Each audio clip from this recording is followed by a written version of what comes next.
of these former slaves. It is a compelling performance. We also see them perform his works about Florida's African American superheroes. Did you know there are some? And their stories are marvelous. They were collected, I believe, if Peggy Bolger doesn't does agree with me, they were probably collected by Zora Neale Hurston. But they were written down and published in Palmetto Country by Stetson Kennedy. So they had one more audience, and now this wonderful group of players brings it to yet another audience.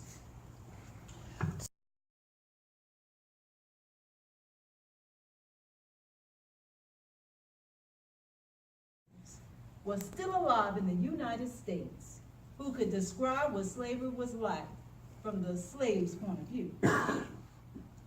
The folklorist and author Stetson Kennedy. He served as Director of Ethnic Studies for the Florida Division of the Federal Writers Project. And Zora Neale Hurston, and she was a supervisor for the Negro unit of the Florida Project. And the Negro unit was located in Jacksonville at the Claire White Mission on Ashley Street. Kennedy's books, The Florida Slave in Palmetto Country, are a collection of those oral histories of ex-slaves living in Florida.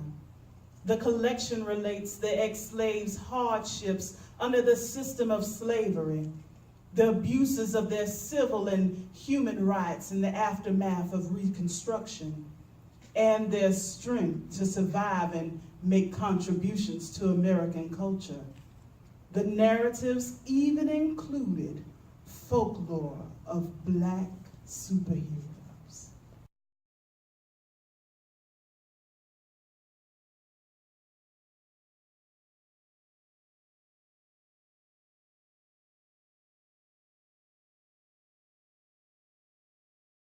Anybody for being a product of their environment or their society, but it's business of race attitudes.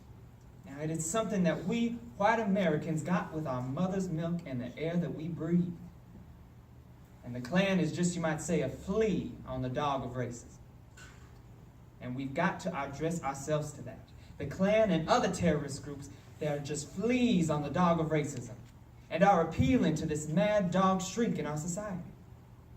And it's that we have to come to grips with and see if we can't inject more love and less hate.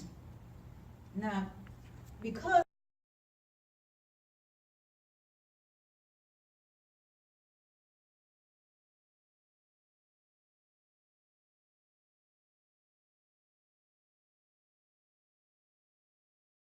Stetson wasn't able to join the military and fight the war with his classmates.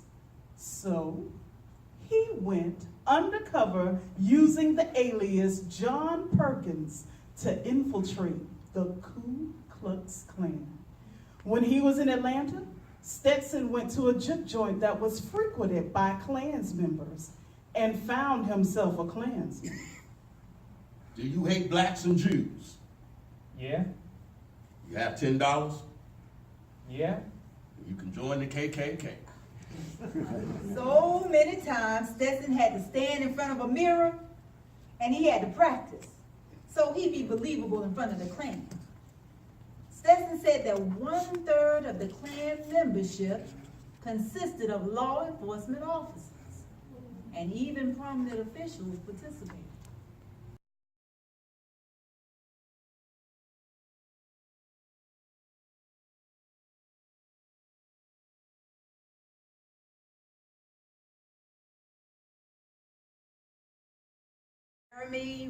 I'm so sorry, Jeremy Rackett. Thank you, Jeremy Rackett.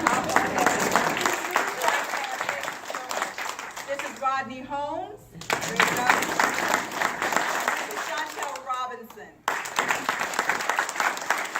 Thank you again to everybody. Sandra, Karen, I know I'm leaving somebody else, Susan, Scott, Nancy, everyone, thank you so much for all of your support, and please continue to support Stetson Kennedy, his centennial, as well as the documentary that's going to, I'm going to say a few words about the documentary. There's a documentary being shot even tonight, so you all may be on camera. Say hello to David in the back. Let us know if They're doing it. doesn't want to be on camera. Okay. They're only a couple crowd shots. But we want to definitely recognize the accomplishments and the fortitude that Stetson Kennedy did for America, as well as each and every one of us. And I'm going to be very brief, but I know I was touched, by his story, because all of us, when we see injustice or we see things that are wrong, we're disgusted. Most of us, most humans are disgusted about it. But what made him slightly different is that he did something about it. And everybody does it.